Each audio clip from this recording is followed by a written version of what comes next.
Alrighty, this one's been on my mind a while now, so I'm going to talk about it. Buffs and nerfs, on average, do they matter? And when I say average, I mean average. I mean for the average player. Like, I don't know, the gun depression on the T42A cops a buff of +3 degrees.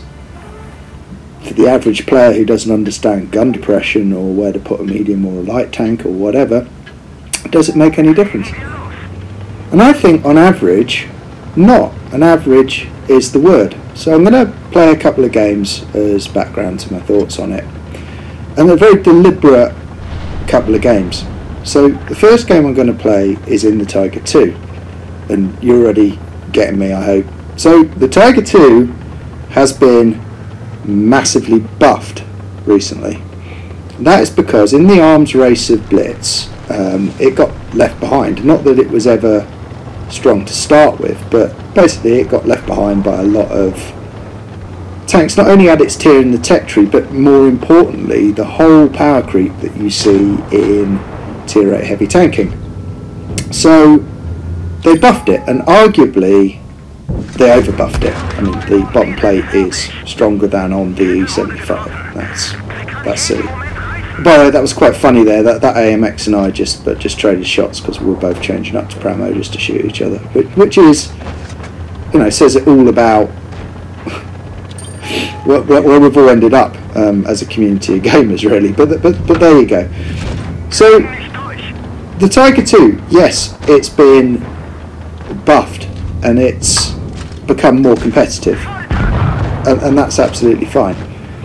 But if you can't drive a heavy tank, e.g. you can't keep a heavy tank facing in the right direction and angled to multiple targets and hold down and not show your bottom plate and make sure that you've got map awareness and that things aren't going to the left or right of you and shooting you in the side or in the butt, then it makes no difference whatsoever that they've massively buffed the front armour on a Tiger II.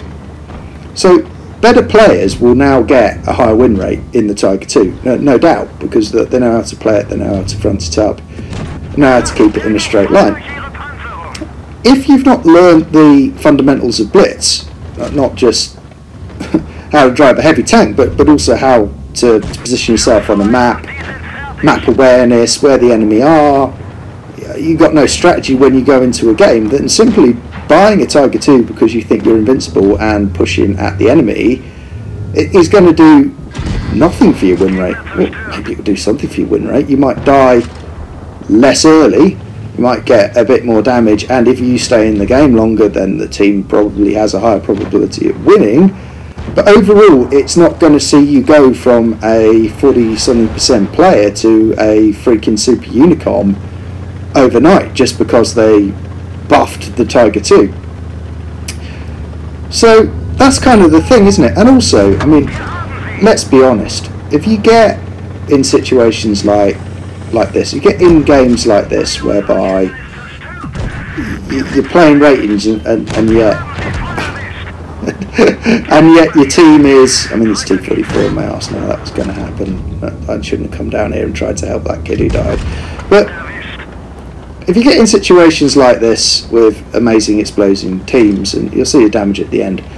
Look, with my matchmaker, generally speaking, doesn't matter what I drive, I've got to be doing at least my hit pool +2 to win a game, okay? So maybe driving the Tiger II is going to help me do that, but frankly, if I get teams like this, it doesn't matter that my tank's buffed. I mean, it's an irrelevance. It might as well have been as it was. And there you go. You know what I mean? Look at the damage on the team. We're not going to win that game.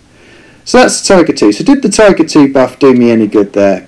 Not really. On average, no. To be honest, if I didn't know how to drive heavy tanks, it would have done me even less good.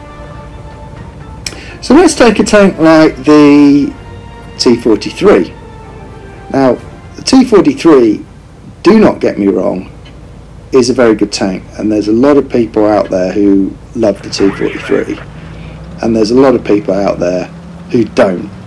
And the T43 has not copped a buff, to my knowledge, and please correct me if I'm wrong, in forever. It's just like one of those Tech Tree tanks that when I started playing the game in 2014 has always been in the Tech Tree, and it's not OP in any way particularly.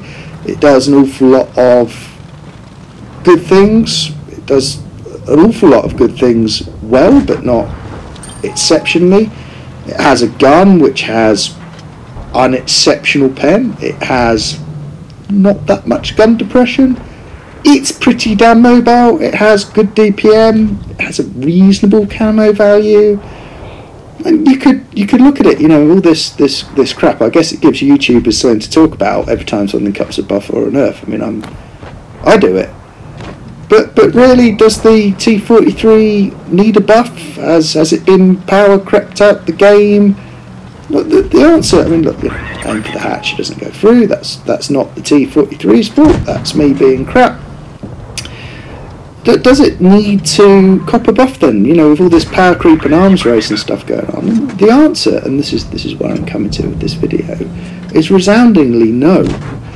We need to get away from this sort of arms race power creep culture in Blitz, because in the end, boys and girls, Blitz is a game of skill, and you can go and buy a premium tank which is all the YouTubers will tell you is OP. You can go. I mean, I put the Smasher in a different category, and don't even start me on that. That is a skillless tank. But overall, if you can't drive, if you don't know the fundamentals of the game, if you're not educated, it doesn't matter a damn what you drive. It doesn't matter if it's a OP premium. It doesn't matter if it's just copped a buff. It doesn't matter if it's copped a nerf. It doesn't matter if it's the T43 and it's never been touched in 5 years. I mean, if you're crap, you're crap. And I'm sorry, that's the kind of truth of it. And the other truth of it is that all tanks have strengths and weaknesses, and all tanks have maps, some maps that they're better on than others. That all tanks are situational, and if you're a good player, you put your tank in a good situation, and that will increase your win rate. So here I am playing the T43, and in my non-buff, non-premium, non-exceptional tank, I'm trucking around doing my level best. And as you saw from the previous game, you know, make no mistake, every time I play this game, I get properly special matchmaker. And I'm not complaining about it. It does sound like I'm whinging. I'm not. That's just the reality of what I've got. So, you know, there could be a temptation for me to go out and play nothing but premium tanks, or to go spend, I don't know, a truckload of money on a Smasher.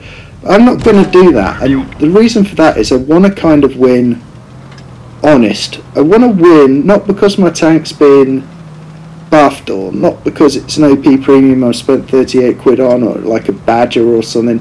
I kind of want to win because I'm better than the people I'm playing against, and I think that's what we should all be doing. We should be testing ourselves against our peers and using tactics and skill, and not relying on power creep to get us through matches.